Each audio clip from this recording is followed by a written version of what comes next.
Hello，糊塗感情永不老，梁漢文嘅歌，咁我就一路喺度講話糊塗咧，即係我個感覺就好似我去解釋我頭髮點解唔凌亂咁樣，因為我就想凌亂，我就覺得一個人瞓覺瞓24個鐘頭馬拉松咁瞓咧，一起身個頭就最靚，hold 住個頭，咁就捉到嗰個永不老嘅感覺啦。咁你嘅糊塗感情永不老咧係一張 The Present。我第一個感覺 present 就係而家你個永不老就係當你嘅感情喺而家呢一度咧，你就永不老啦。呢個係唯一永不老嘅方法，因為當你喺現在你老唔到噶嘛，我都唔會有未來嗰度，點解要老咧？咁佢都係禮物嚟嘅，係 treasure 嚟嘅。咁你呢段感情就好愛、好靚啊，好有價值觀啊。我都有 nowless，都係 nowless 嘅感覺 revelation of your own value。你個價值觀，哇！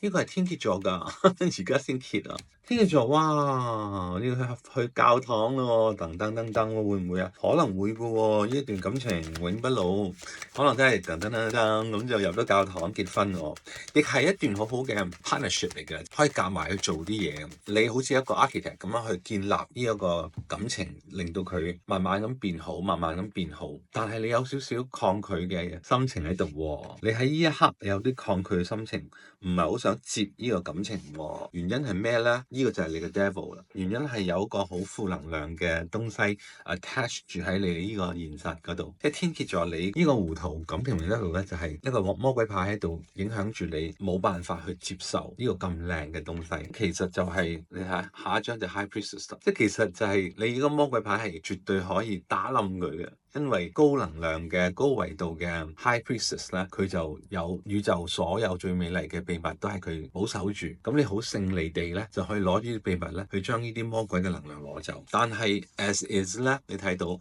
你嘅底牌係魔鬼牌。咁所以點解話你可以開開心心咁去教堂咧？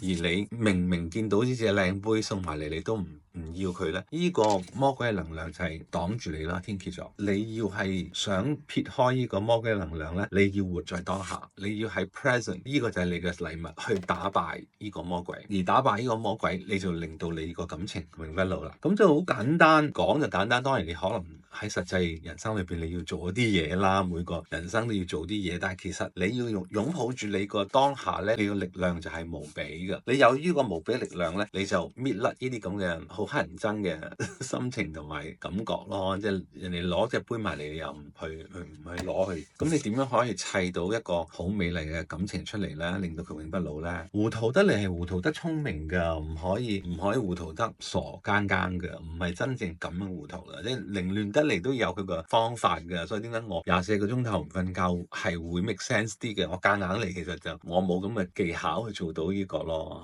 嚇。我知道某一啲髮型師做到，我做唔到，咁咪唔緊要啦，就係咁樣啦。Ten of Cups 幫你攞最後張牌，咁就證明你呢個糊塗感情咧係真係可以永不老，變成一個好好嘅家庭，然後一個好溫馨嘅生活，好安穩、好美麗嘅一個人生。咁呢個其實就係你現在，只不過你係抗拒佢啫，你唔接受佢，所以佢發生唔到喺你嘅現在度咧，咁佢就好似變成你嘅未來咁咯，或者呢個未來嘅可能性咯。何必咧？何必因為佢而俾佢困住你咧？唔好啊，天蠍座，你絕對有咁嘅能量，攞呢個高我能量打勝佢，然後攞呢隻杯變成呢個金幣，然後變成3個金幣，去搭建一個好美麗嘅10個杯出嚟。咁你呢個當下同你嘅現在咧就美麗到不得了咯！恭喜晒你嘅感情可以糊塗到永不老。